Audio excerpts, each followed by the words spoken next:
If you are going to buy the Apple Watch Ultra 2, I don't think you are doing it because you want the Apple Watch Ultra 2.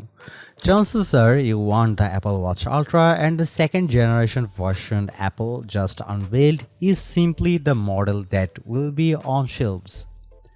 That's to say, there aren't very many upgrades between the Apple Watch Ultra and Apple Watch Ultra 2. That's certainly not enough to make someone who has the original upgrade to the new one. Despite the Ultra's bigger, brighter display, new complication-packed watch face, and the introduction of a performance-boosting chip, the Apple Watch Series 9 is instead the most exciting Apple Watch available this year. So, for the biggest display and longest battery life possible, the Apple Watch Ultra 2 still has plenty to offer and could hook those holdouts. In addition to the processor's enhancements, it gets a fresh ultra-wide band chip and proudly transitions from virgin titanium to a 95% recycled titanium frame. Like the Apple Watch Series 9, the Apple Watch Ultra 2 is among Apple's debut offerings of carbon neutral certified devices too. As someone who used the Apple Watch Ultra for the larger part of the last year, I can't say I gravitate to the rugged watch as much as I did the first time around, but I went hands-on with it to get a taste of the key changes. Here's what you need to know. You will be hard-pressed to tell the Apple Watch Ultra 2 versus Apple Watch Ultra apart by a glance. The device maintains the same general design featuring a flat 49mm display, protruding right side button array, and orange action button on the left side. It doesn't so much as come in a new color. You might catch the display is brighter than before, up to 3000 nits from 2000 nits, made possible by the S9 chip, but more on that below. I couldn't really tell from the hands-on demo, though I did get to see the new modular Ultra Watch face.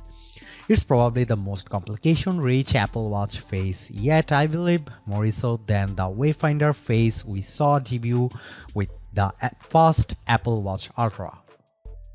What you can't tell just by appearances is that the Apple Watch Ultra 2 is made of 95% recycled aluminium, a major improvement from the virgin material used in the first gen model.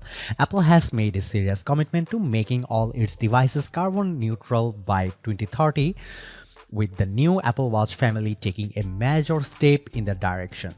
With the resourced trail loop and alpine loop, the Apple Watch Ultra earns the carbon neutral certificate. I have become a more eco-conscious shopper than ever over the past year, so I am definitely excited by the Ultra embracing sustainability. Performance-wise, the Apple Watch Series 9 versus Apple Watch Ultra 2 have a lot in common. It packs the S9 processor, which promises the first true power upgrade since the Apple Watch Series 6. Apple claims it's 25% more efficient, built on 5.6 billion transistors with 30% faster GPU animations and 4-core neural engines that enable machine learning twice as fast. The S9 efficiency makes the 3000 nit display possible without sacrificing battery life. You will get 36 hours of normal use with the Apple Watch Ultra 2, but up to 72 hours leveraging the low power mode feature. In addition to the S9, the Apple Watch Ultra gets Apple's upgraded U2 ultra-wideband chip complete with some clever new functionality. If you misplace your iPhone, now the Apple Watch's ping feature will direct you to your iPhone's location, similar to how my Find My works for an AirTag. The U2 chip's proximity sensing will also prompt you to launch a playlist from your wrist when you are near your HomePod if you own one. I go a bit more in depth about the double tap gesture for Apple Watch Ultra in my Apple Watch Series 9 hands-on review, but in brief, it's a fresh way to navigate your Apple Watch one-handed. So if you are hanging off a cliff, you could theoretically answer calls and open apps by tapping your index finger and thumb of your watch hand together. Speaking of cliffhanging, Apple covers cyclists and divers some new features with the Apple Watch Ultra 2. With watchOS 10, the Apple Watch Ultra 2 will now connect via Bluetooth to power meters, speed sensors, and cadence sensor for cyclists wanting more metrics and workout views. The built-in depth app gets an upgrade too. Now it will save a log of each dive so users can take a look back at their most recent sessions on their Apple Watch Ultra 2 or check out the complete history of all their dives in the fitness app on iPhone.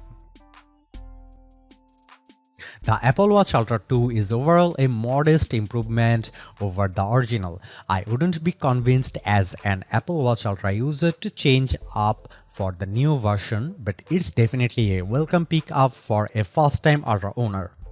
That said, we'll need to conduct a full review to see whether the upgrades make a difference. Thanks for watching. See you in the next one.